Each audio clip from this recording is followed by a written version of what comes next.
Hey friends!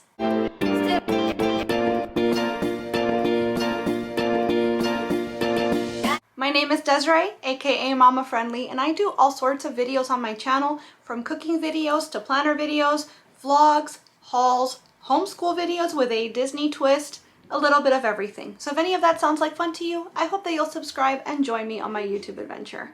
For the last couple of years, we've been doing Disney homeschool themed videos around Disney movies, characters, or rides. This year, I decided to change things up and we're still doing Disney themed homeschooling, but we're going to be centering our lessons around the Epcot World Showcase. I thought this would be a great theme to base our lessons on because it gives us so much opportunity for different branches of learning. Obviously, we're learning about geography. We're going to learn about each of the different countries' languages and traditions and culture, how people live there as opposed to how we live. So we've got social studies thrown in the mix as well. I'm of course throwing in a lot of life skills. So cooking has always been an important part of our homeschool series, and we're going to aim to create an authentic recipe every single time that has to do with the country or traditions that we're studying. And of course, from a sensory perspective, I love including art projects in our theming, so every video is going to include at least 1 or 2 different art projects. Something else to consider is that my child is on the autism spectrum. He has nonverbal autism, and so we're going to be tailoring the activities obviously to his level because he is the child that I am teaching. You can of course feel free to tailor these activities to whatever developmental or educational level makes sense for the kiddos that you're teaching. I'm gonna do my best to include resources and activities in a Pinterest board that pertains to each and every theme. So all of these videos are gonna have a Pinterest board linked in the description box so you could check it out. This will give you some ideas for activities that we didn't get to cover in the video, or even ideas for taking the activities we did do and tweaking them to fit kiddos of different ages or different abilities. One big consideration that I wanted to make before jumping into this particular string of themed videos is that I wanted to make sure to approach this from a place of cultural appreciation and not appropriation. I want to be able to respect the people and the traditions of these countries without resorting to tropes. That being said, we're going to try to be as authentic as possible in all of our facts, in all of our art activities, especially in all of our recipes. I'm going to try my best to outsource this information from people native to the countries that we're studying wherever I'm able. So now that I've explained a little bit about what we're trying to do here, let's jump into the country for this month. This month, the country that we studied was China. China is, of course, the third pavilion if you're going clockwise when you first enter the World Showcase at Epcot, and that is the order that we're doing things this year. In this video, as usual, we're going to cover an art project and a recipe, and of course, we're also going to show you some books that we read along the way, discover some fun facts together, and all of the materials and toys and books, etc. that I cover in the video, I'm going to have linked down below so that they're just a click away for you and your family. Let's get right into learning, shall we?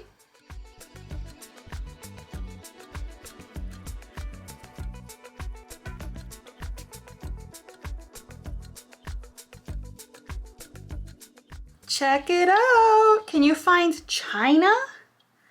Look, oh, that's right. Look, it's right there. China. We're going to China. There it is. That's a big country, huh? Yeah. We have the Chinese flag. So we're going to take yellow and do the stars yellow. Oh, that's nice. Look, do all the little stars. Oh, good. Okay. And now the rest of it, all this can be red. All this. Yeah, keep going, all of it. Red, red, red, red, red, red. More, more, more. Red, red, red. Very good. Because this is meant to be a Disney themed video, I wanted to take advantage of the fact that we are Disney Plus subscribers, as I'm sure a lot of Disney fans are. And I wanted to show you some of the China documentaries that are accessible through your subscription should you have one. So first off, we've got Ancient China from Above. There's also a nature documentary called Born in China, which I'm assuming follows these cute little pandas. the hidden kingdoms of China. It looks like pandas are a trend here. And then finally down here we have Disney Nature Expedition China. So especially if your kiddo is an animal lover, there's plenty to choose from. And then I'm assuming that this one is more so about the history and architecture, but it's nice to see that right where you get your Disney movies and cartoons, you can also learn a little bit more about the world around you. And obviously while you're here, feel free to watch Mulan, both the animated version and the live version.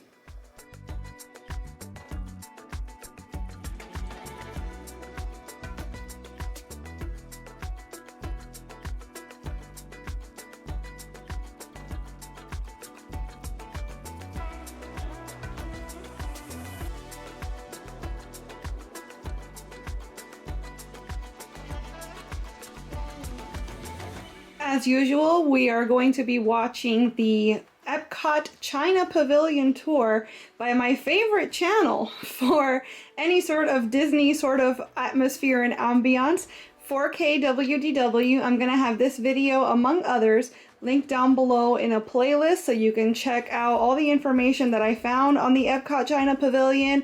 There's videos that have food tours and just tours of the inside of the pavilion and so on, different festivals, so plenty to see there. But I really love 4K WDW's videos because it really is just Disney atmosphere. He's not talking about anything, he's not showing you anything from his perspective. It's just literally walking around and showing you what exists in any given pavilion. In the China Pavilion, you can find an acrobat show. They also have almost like a museum display of all sorts of different traditional Chinese art. And speaking of the China and Disney connection, we did do Mulan as one of our themed Disney homeschool videos in the last couple of years. You guys might know that I've done videos with all sorts of different characters and movies as inspiration, and every single one of those videos also contains a themed recipe and a themed art activity. So in case you've not checked out the Mulan video yet, I'm going to go ahead and post it up in the corner, and it'll be linked in the description box below as well. We're about to do our art project for our China unit study, and I'm gonna take some inspiration from this global art book. I talked about this book in this year's homeschool curriculum video. I'll post it up here in the corner in case you'd like to check it out. I talk more about why we're doing Epcot World Showcase as unit studies this year and some of the materials that we're using. But the project specifically that I want to focus on for this unit is these eraser signatures. So this is something that is inspired by or originated in China.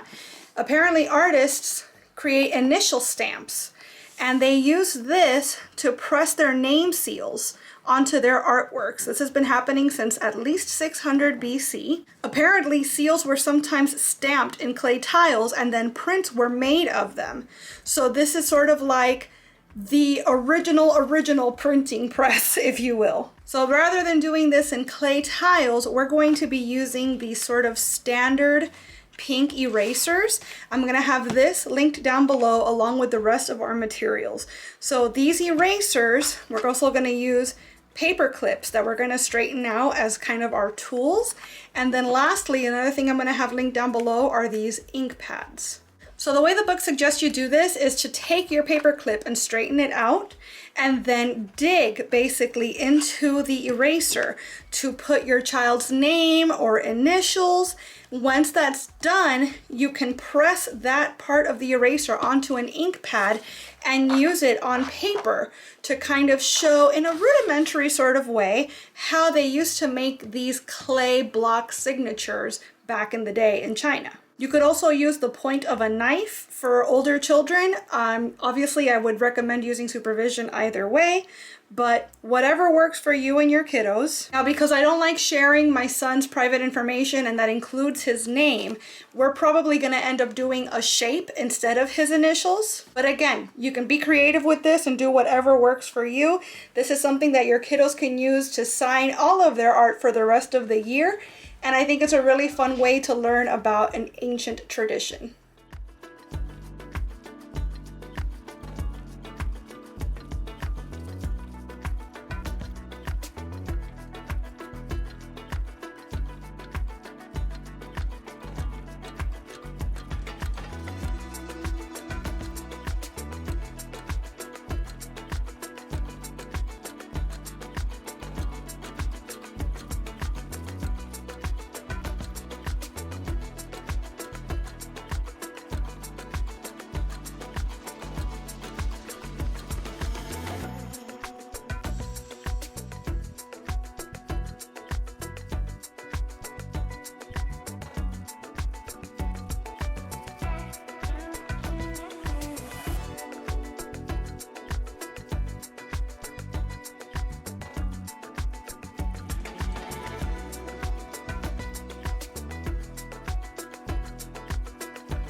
We've learned all sorts of really fun facts about China as we've gone through our unit study.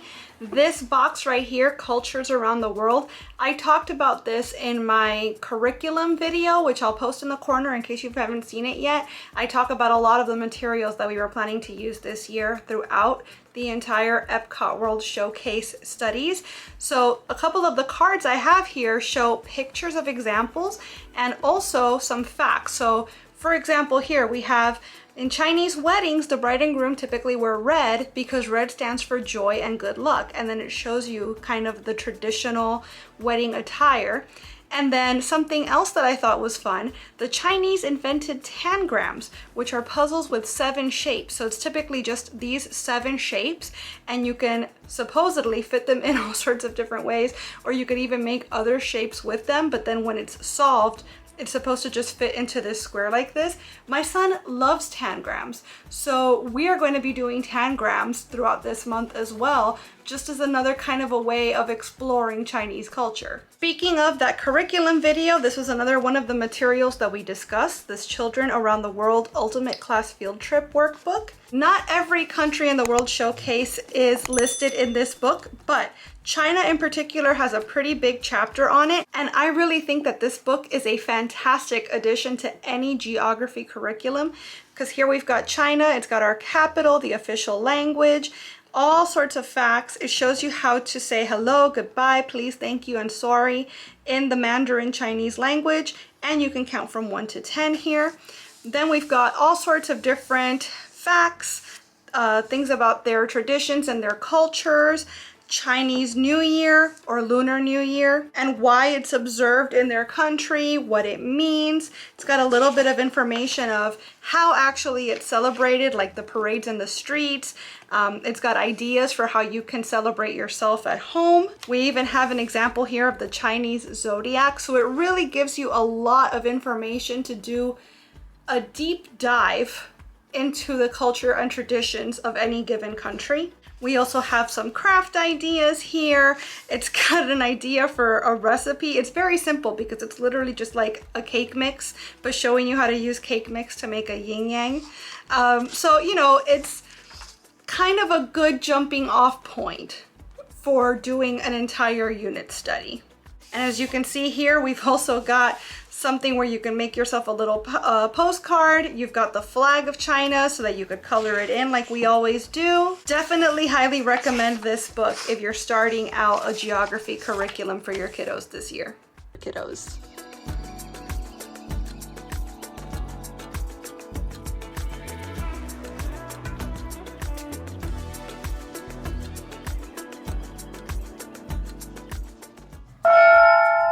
One more time.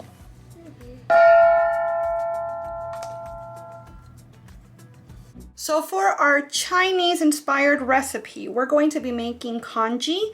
Now, congee in the northern regions is typically served plain for breakfast or as part of a multi-course dinner with buns or bao. But in southern China, particularly in the Canton, Hong Kong area, it's typically made savory with meat, vegetables, and various toppings. Today's recipe is an example of Cantonese or Southern style congee.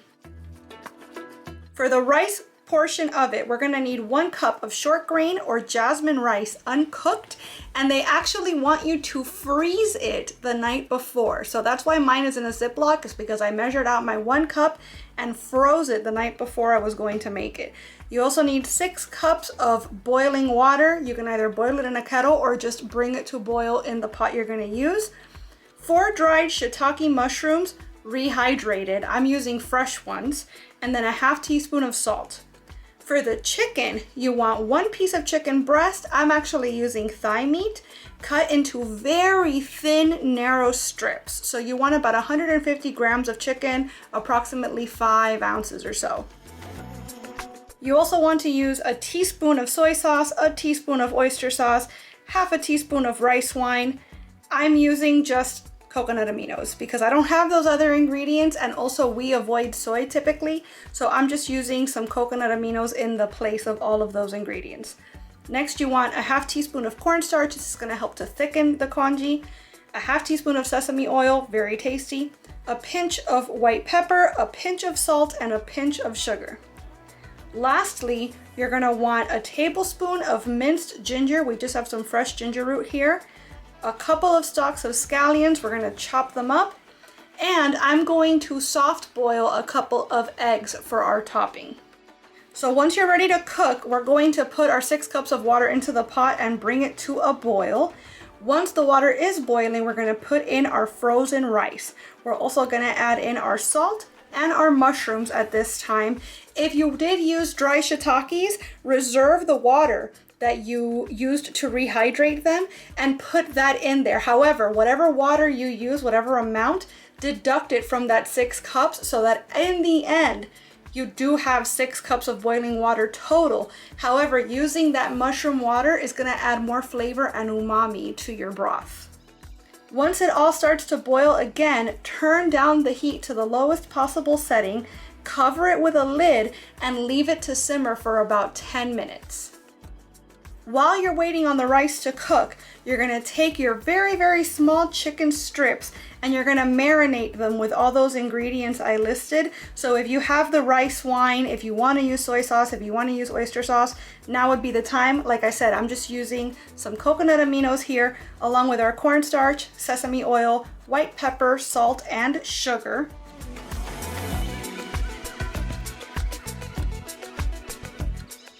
Once the 10 minutes or so have passed, you're gonna open up the lid to your rice.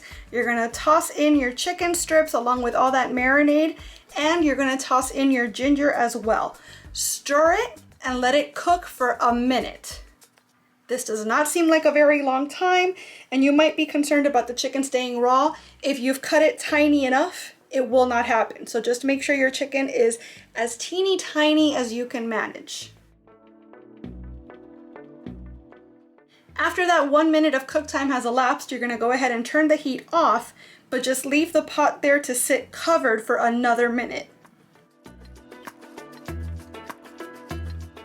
Last thing we're gonna do is add our scallions to the congee. We're gonna stir everything up, transfer it into serving bowls, and I'm gonna top it with my soft-boiled eggs.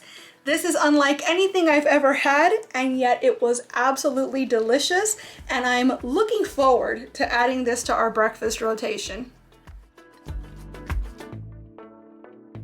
All right, friends, that covers everything that we learned about China during our Epcot World Showcase study this year. The recipe was super simple and it was actually very, very tasty. I've actually made it again since the first time we did it for the video, and it's just really warming and comforting, plus it comes together super quickly. An absolute win in my book. As far as the art project, we kind of had to adapt and be a little bit flexible, a little bit creative. The book did say to use paper clips, but that just didn't work for us. Like, it would not cut deep enough to really leave an imprint in the eraser so that the eraser would work as a stamp.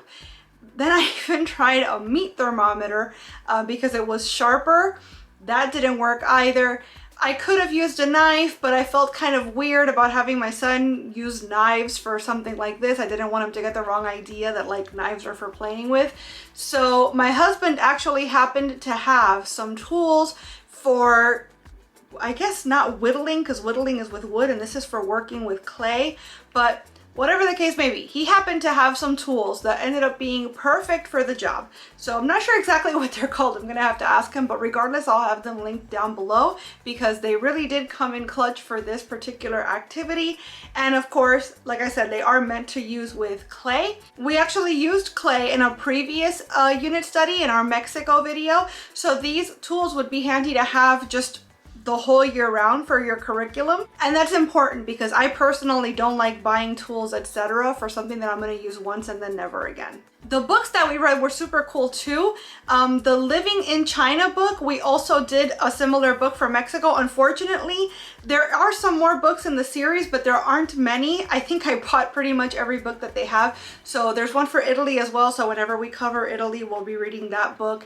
And I really like how they show you how people in the country live, but they also intersperse some history lessons, some language lessons, and then at the end they always have like a quick sheet of facts for you to reference. And the kindergarten book, that one was super cool because you could actually flip it over, and so one side was a typical day in kindergarten for an American child, and then you flip it over and it shows you the exact same scenarios, but how they would typically go in a Chinese classroom for a child of the same age. So they covered things like meal times, playtime, a birthday celebration in the classroom, like what would that look like either in America or in China, depending on how you're reading the book. And I just think that that's a super clever way to present information. And obviously both of those books will be linked down below as well. We had a lot of fun studying China. We're looking forward to our next country, which if you're going around this way is Germany. So that video will be out in January. If you learned any new fun facts from watching this video, let me know what they were down below. And if you're following our curriculum, I'd love for you to let me know what's been your favorite activity so far. I want to thank you so much for being here and watching this video. I really hope you enjoyed it. And if you did, I hope that you'll please give it a big thumbs up. I'd also love it if you'd subscribe and click the notification bell because I post at least 3 times a week and I wouldn't want you to miss a minute. Thanks so much again for watching. See you real soon.